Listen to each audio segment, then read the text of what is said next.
Hey, welcome back to the channel, and on this episode we are going to install what might quite be possibly the most perfect infotainment radio system for your off-road vehicle. I submit to you this, an ammo can, a Humvee, and a Boss Elite Series BE7ACP stereo. Now this isn't just an AM/FM stereo with a nice little touchscreen. This is actually an Apple CarPlay, Android Auto, AM/FM, Bluetooth, streaming device. You can even watch movies and things on it if you were so inclined. So a couple disclaimers and my intentions here. So the disclaimers, this video is not sponsored by anybody. It's just me. Boss has come out with a newer version of that radio you can currently purchase. Really the main difference is that you can Bluetooth your Apple CarPlay or Android Auto. You don't have to directly plug in. You can get these stereos just about anywhere. I picked this one up at my local AutoZone. I was able to pick it up right away. They keep these in stock most days. Let's get inside here and see. Let's pull it out here and see what is in the box. We got our owner's manual. That's going to come in handy for figuring out some of the fiddly bits associated and how to operate it. This has got our microphone for the hands-free phone. We have our connectors, and there's some kind of mounting brackets here. We'll figure out what those are when we get a little bit deeper. Take a look at the actual unit. All right, so you have a nice, healthy size screen on here. Let's take a look at the back of the unit. In the back of the unit, we have rear camera, front camera. We got the connector for the plug, we've got our antenna, and then this is super handy. These are our connections for our USB charging and or Apple Android if you want to hardwire straight in. So has a wiring schematic on it. All of the schematics are present right there. So that is your unit in a nutshell. It's a good looking radio. The challenge we have is getting this Boss stereo into this 1988 Humvee. For those of you that are familiar with the Humvees, they don't have a real dashboard, and they certainly don't have a console that's, well, intuitive for just finding a spot to stick a radio. It doesn't exist. We're going to get creative on this, and I'll be honest, I have no idea how this is going to turn out yet. We're just going to have to make it up as we go, which seems to be one of my finer points in life. And so, if you go back, I just did a video where I built a console in this Humvee using old ammo cans. I have an extra one here from that, and I got thinking, what if I could put my stereo unit in an ammo can? Would that be okay? And then would there be somewhere that I could put this in that truck?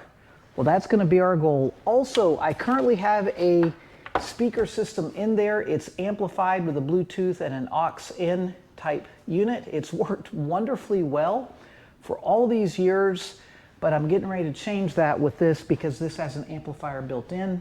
I'm going to need to disconnect that one and also disconnect the Bluetooth that's in that stereo system. It has two speakers. I went ahead and picked up two more because this radio is a 4-channel radio. I also picked up a antenna, which I have no idea where I'm going to put this, but it will be nice to have an FM radio in there.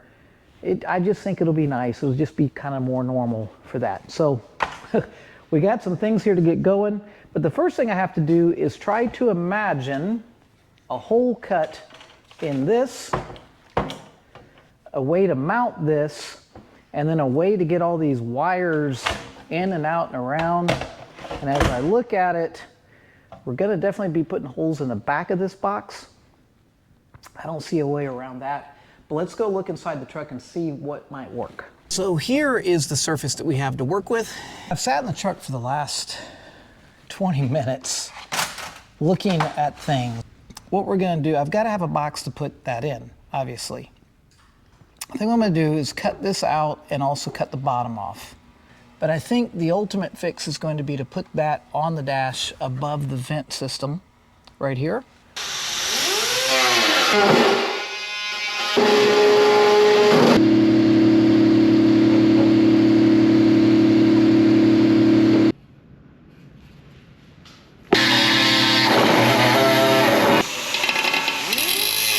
We've we've got it now. Obviously I have to do some cleanup, no doubt about it, some paint, some trim. I'll leave this portion of the mount exposed and basically be able to go in here and drill out and attach it. But that's going to allow me to pull the head unit in and out. Part of this journey is not that much fun. Then again, some people really enjoy electrical wiring. Some people don't. It's a power unit that goes to the current stereo speaker system that's Bluetooth and amplified. It's all coming out. We are just getting into the really fun part of the rat's nest known as wiring.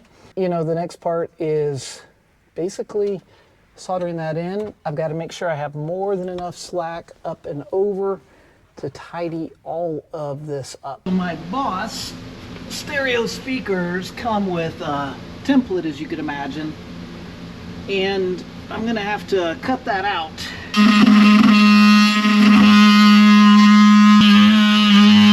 There we go. A little dust in the eyes, never hurt anybody. Now I gotta figure out how the crap we really get all of this in. It's a good thing I labeled them. That one says front, that one says rear. One for your telephono, and then this is your USB, soft squishy thing there. I mean, something like that. Something like that. I don't know. All right. Something like that. So we're rough wired in. Looks kind of better, but terrible. Gonna end up bundling this and running it up that segment right there. But it's starting to look pretty good. If you look here from the windshield side, I've obviously not attached the main trunk yet, but you can see that complete rat's nest of wires, right? Looks terrible. Not too worried about this side of it, but obviously you can still see things through here. That's where the antenna goes in. I ordered an additional antenna extension cable. It's going to be able to go up, over, through here, and I've decided that I'm going to put my hole and my antenna in my super cool ammo boxes, which house the shoulder belts for the truck. So I think I have my configuration together. I want to spot weld this thing and put some bolts and some nuts and stuff on it. Behold the masterpiece of masterpieces, and by piece I'm serious about it being a piece. Anyhow, we have welded in nut certs to hold the radio in. I've got nuts welded into this side bracket, which creates the cover to hide all the ugly wires. I am also going to be painting the brackets that came with the radio to hold it in. These are my specialty nuts and bolts that I saved from things. And I've decided to use these cool Torx bolts in the side cover.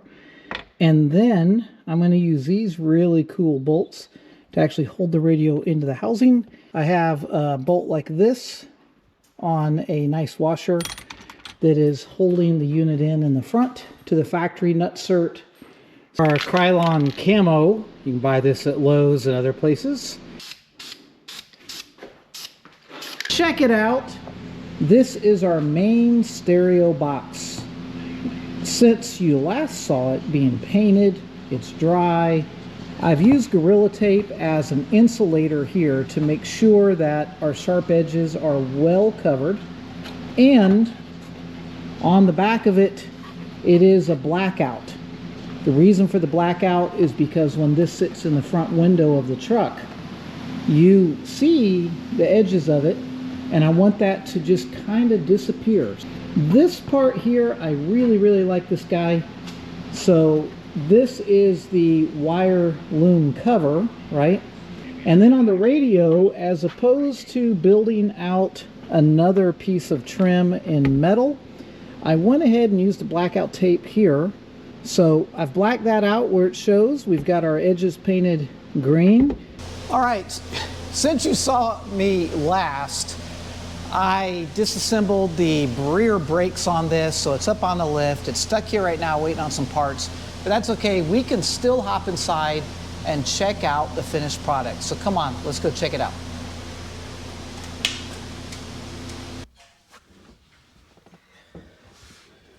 Well, we are inside the command module now.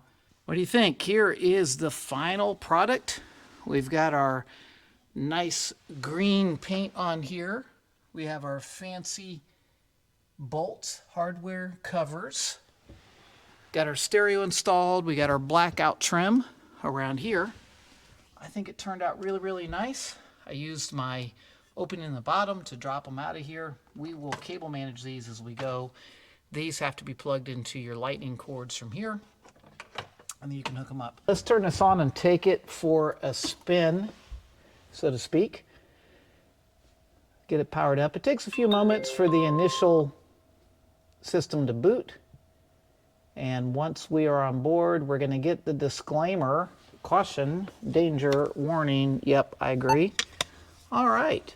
Now we are in our unit right now, and it has a really great amount of features. A couple of things, obviously we can go and we can choose a radio. Join us on the Matsu College campus at the Glen Mass. We can mute by just touching the on-off button quickly. We have an SD card we can put in, AV in. We've got a control over an equalizer. We have our cameras, our streaming, USB device that can be plugged in. So Apple CarPlay on this unit requires the lightning cord to be plugged in, and then it'll activate. Same thing if you are using an Android unit. You see how I plugged this in and it turned on? So pretty hand dandy. We can go right in. Once we are in the actual Apple CarPlay, you have all the features and the apps that you can put on through here. Absolutely amazing.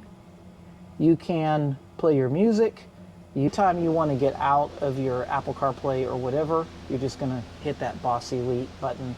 Going to take you back home. Cameras are amazing. This is my front camera right here. Works amazingly well. Now the rear camera is not going to come on unless I actually have it in reverse. If I put the truck in reverse, there it is. You're looking at the pintle hitch, you're looking at my garage door and the bottom of the spare tire. So all of that works really, really well. In your EQ, you have options that are preset. You can make your own. I mean, it's got all the sort of things that you expect a radio to have. When you're in the tuner, you can turn on the function for getting information from the radio station. It'll play on here, the station and the song. Really, really cool stuff. So super happy with it. You can also put a delay mode into it so that it'll wait up to 3 seconds after you turn it off to actually turn off. So it'll retain some power in it, which is super, super cool. Cannot complain with this for the price. Let's get some lights on here. Let's check it out. So this is what you get for a $20 ammo can mounted upside down, spray painted with some good old military camo green. How about that? Pretty cool. Backup and forward camera. These are the connections coming out. Turned out really, really nice. Ended up mounting the antenna into that ammo box in the rear, which is actually also housing the seatbelt. Put that in there a long time ago. So super, super happy with this. That unit ranges anywhere from about 175 to 210 bucks, depending on where you buy it. Well worth the money. The extra speakers turned out super nice up in here. Very happy with those. This thing is fantastic. I cannot wait to get it out on the trail. Really looking forward to it working well out here and providing a lot of fun, entertainment, and maps and other great information while we are out on the trail. We'll catch you guys later. In the meantime, I've got to get up underneath this thing and keep working on getting the brakes out of it, get it running again, get it back out. Thanks for watching.